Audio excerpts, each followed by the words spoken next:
الله من الشيطان الرجيم.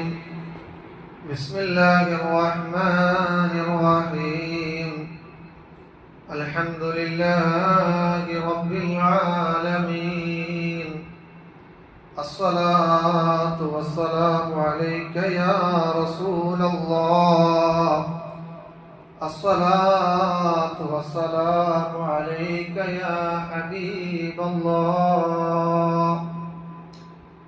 محمد رسول الله والذين معه أشداء على الكفار رحماء بينهم تراهم ركعا سجدا يبتغون فضلا من الله ورضوانا سيماهم في وجوههم من أثر السجود ذلك مثلهم في التوراة ومثلهم في الإنجيل كزرع أخرج شطأه فآزره فاستغلظ فاستوى على سوقه يعجب الزراع ليغيظ بهم الكفار وعد الله الذين آمنوا وعملوا الصالحات منهم مغفرة وأجرا عظيما. സൂറത്തുൽ ഫത്ഹിലെ 29ാമത്തെ വചനം. മുഹമ്മദ് എന്ന മൂന്നാമത് ഖുർആൻ പറഞ്ഞത് സൂറ ഫത്ഹിലെ 29ാമത്തെ വചനത്തിലാണ്. നമ്മൾ കഴിഞ്ഞ ദിവസങ്ങളിലായി മഹാനായ മുഹമ്മദ് മുസ്തഫ സല്ലല്ലാഹു അലൈഹി വസല്ലമ തങ്ങളെ കുറിച്ച് ഖുർആൻ പറഞ്ഞ മുഹമ്മദ് എന്ന് നാമകരണം വിശേഷിപ്പിക്കപ്പെട്ട ഇടങ്ങളെ കുറിച്ചാണ് പറഞ്ഞത്. അതിൽ മൂന്നാമത് മുഹമ്മദ് എന്നൊരു പരാമർശമുള്ളത് മുഹമ്മദ് നബിയെ പേരെടുത്തുകൊണ്ട് പറയുന്നത് സൂറത്തുൽ ഫത്ഹിലെ 29ാമത്തെ വചനം. എന്താണ് ഇതിന്റെ ഒരു പ്രമേയം? എന്താണ് ഇതിന്റെ ഒരു ആശയം? ശത്രുവിനെ തിരിച്ചറിഞ്ഞ് പ്രവർത്തിച്ച നബിയെ കുറിച്ചും നബിയുടെ സ്വഹാബാക്കളെ കുറിച്ചുമുള്ള ഒരു പരാമർശമാണ് ഈ ആയത്തിൽ പറയുന്നത്. നേതാവും അണികളും ഐക്യത്തോടെ നിന്ന് കൈ ചേർത്ത് പിടിച്ച് ശത്രുവിനെതിരെ അടിപതറാത്ത നിലപാട് സ്വീകരിച്ചതിനെ കുറിച്ചാണ് ഈ വചനത്തിൽ പറയുന്നത്. മുഹമ്മദുർ റസൂലുള്ളാഹ്, മുഹമ്മദ് അല്ലാഹുവിന്റെ റസൂലാണ്.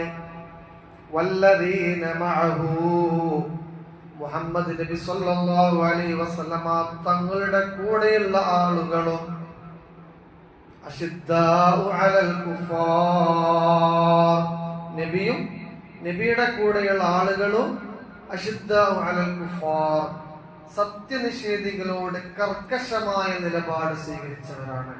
കുഫാറുകളോട്, ഇസ്ലാമിന്റെ ബദ്ധവീരികളോട്, ഇസ്ലാമിന്റെ ശത്രുക്കളോട്, ഇസ്ലാമിനെതിരെ യുദ്ധം പ്രഖ്യാപിച്ച ആളുകളോട് അതേ രൂപത്തിൽ കർക്കശമായ നിലപാട് സ്വീകരിച്ച ആളുകളാണ് ആര്?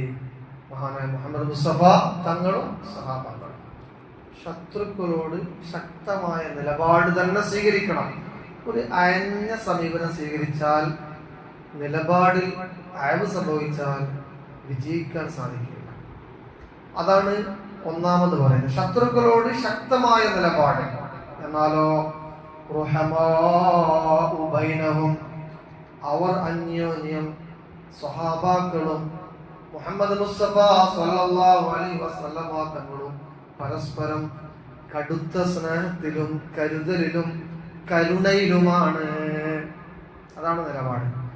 സ്വന്തം ഐക്യബോധത്തോടുകൂടെ, സഹകരണത്തോടുകൂടെ, സ്നേഹത്തോടുകൂടി വർത്തിക്കുകയും ഇടയിൽ വെള്ളലുകളില്ലാതെ സൂക്ഷിക്കുകയും അതോടൊപ്പം തന്നെ ശത്രുക്കൾക്കെതിരെ ശക്തമായ നിലപാട്. അശിദ്ദാഉ അലൽ കുഫാർ, കുഫാറുകളായ ആളുകളോട് ശക്തമായ നിലപാട് സ്വീകരിക്കുന്ന ആളുകളാണ്. എന്നിട്ടോ തറാഹും റുക്അൻ സുജ്ജദാ,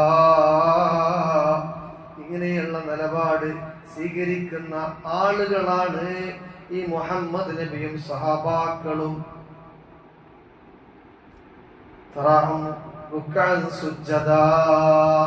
അതോടൊപ്പം തന്നെ അവർ അല്ലാഹുവിന് റുകൂഅ് ചെയ്യുന്നവരും സുജൂദ് ചെയ്യുന്നവരുമാണ്. അല്ലാഹുവിനെ മാത്രം അനുസരിക്കുന്നവരാണ്. യബ്തഗൂന ഫളൻ മിനല്ലാഹി വറിദ്വാനാ. അല്ലാഹുവിൽ നിന്നുള്ള ഔദാര്യം പ്രതീക്ഷിച്ചുകൊണ്ട്, അല്ലാഹുവിൽ നിന്നുള്ള കൃപയും സ്നേഹവും പ്രതീക്ഷിച്ചുകൊണ്ട്, സിമാഹും ഫീ വുജൂഹിഹിം മിൻ അസരി സുജൂദ്. അതുമൂലം, ആ നിസ്കാരം മൂലം, ആ റുകൂഅ് മൂലം അവരുടെ മുഖങ്ങളിൽ നിങ്ങൾക്ക് കാണാൻ സാധിക്കും അടയാളങ്ങൾ, സുജൂദിന്റെ അടയാളങ്ങൾ, ഈമാനിന്റെ അടയാളങ്ങൾ, ധീരതയുടെ അടയാളങ്ങൾ, ഏകതയുടെ അടയാളങ്ങൾ, ഐക്യത്തിന്റെ അടയാളങ്ങൾ.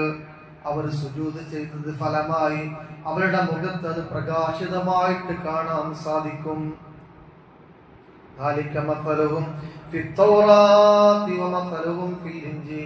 ഇങ്ങനെയാണ് തൗറാത്തിലും ഇഞ്ചീലിലും ഇവരെ കുറിച്ചും അല്ലാഹു തആല വിശേഷിപ്പിച്ചത്. കസറഇൻ അഖ്റജ ശത്അഹു ഫആസറഹു ഫസ്തഗ്ലല ഫസ്തവ അലാ സൂഖി. അതുപോലെ തന്നെ അവരുടെ നിലപാടിന്റെ ഒരു ഉപമ നിങ്ങൾക്ക് അറിയണോ? ഏതുപോലെയാണ് ഒരു മുള പൊട്ടി, എന്നിട്ടോ അത് കൂമ്പായി മാറി, എന്നിട്ടത് നിവർന്നു നിന്നു. ആ സമയത്ത് കർഷകന് എത്രമാത്രം ആനന്ദമുണ്ടാകും. ആനന്ദത്തിന് സമാനമായ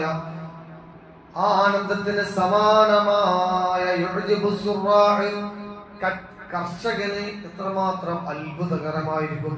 അതേ രൂപത്തിൽ തന്റെ ഇടത്തോടുകൂടി, ധീരതയോടുകൂടി വളർച്ചയെ പ്രാപിക്കുന്ന, അല്ലെങ്കിൽ ഇനിയും ഞങ്ങൾ ഇതാ മുന്നോട്ട് പോകും എന്നതിനെ അറിയിക്കുന്ന ധീരതയുടെ പ്രതീകമായ ആ ഒരു പുൽച്ചെടിയെ പോലെയായിരിക്കും അവർ എന്ന് പറയാം. അങ്ങനെ അവരുടെ ധീരത കണ്ടിട്ട് ശത്രുക്കളായ ആളുകൾ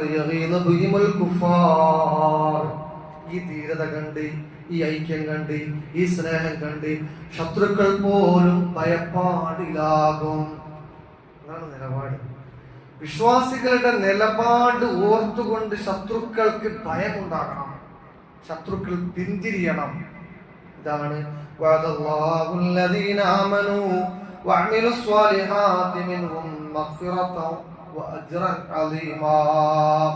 ഇങ്ങനെയുള്ള വിശ്വാസികൾക്ക് അല്ലാഹു തആല പാപമോചനം വാഗ്ദാനം ചെയ്തിരിക്കുന്നു. അതായത് നബിയുടെയും സഹാബത്തിന്റെയും ശത്രുവിനെതിരെയുള്ള നിലപാട് പറയുന്ന ഒരു വചനം. ശത്രു ആര് എന്ന് തിരിച്ചറിഞ്ഞ് അവർക്കെതിരെ ഉറച്ച നിലപാട് സ്വീകരിക്കണം എന്നറിയിക്കുന്ന വചനം. ഇസ്ലാമിന്റെ വിരോധികളോട് സ്ട്രോങ് ആയ നിലപാട് സ്വീകരിക്കണമെന്നറിയിക്കുന്ന വചനം. പക്ഷെ നാം ഇന്ന് പരസ്പരം ശത്രുവിനെ തിരിച്ചറിയാത്ത ഒരു സമീപനമാണ് പൊതുവിൽ സ്വീകരിച്ചുകൊണ്ടിരിക്കുന്നത്. അതോടൊപ്പം തന്നെ അവരുടെ പ്രത്യേകത വിശ്വാസികൾക്കിടയിൽ ഐക്യമാണ്. എന്നാൽ നമുക്കിടയിൽ, വിശ്വാസികൾക്കിടയിൽ ഐക്യമില്ല. വിശ്വാസികൾക്കിടയിൽ പരസ്പരം ശത്രുക്കളെ കണ്ടെത്തിയിട്ട് യഥാർത്ഥമായ ശത്രുവിനെ കാണാതെ പോകുന്ന വളരെ വലിയ ദുരന്തമാണ് ഇന്ന് സംഭവിക്കുന്നത് എന്നുള്ളത് യാഥാർത്ഥ്യം നമ്മൾ മനസ്സിലാക്കണം. അവിടെയാണ് മഹാനായ മുഹമ്മദ് മുസ്തഫ സ്വല്ലല്ലാഹു അലൈഹി വസല്ലമ തങ്ങളുടെ നിലപാട് ഖുർആൻ കൃത്യമായി വരച്ചു കാണിക്കുന്നത്. അല്ലാഹു സുബ്ഹാനഹു വ തആല അനുഗ്രഹിക്കുമാറാവട്ടെ. പറഞ്ഞത് കേട്ടതുമായ കാര്യം ഇൽമായി കബൂലാക്കപ്പെടുന്ന ഇൽമായി അല്ലാഹു നമ്മെ സ്വീകരിക്കുമാറാവട്ടെ. അസ്സലാമു അലൈക്കും വറഹ്മത്തുള്ളാഹി വബറകാതുഹു.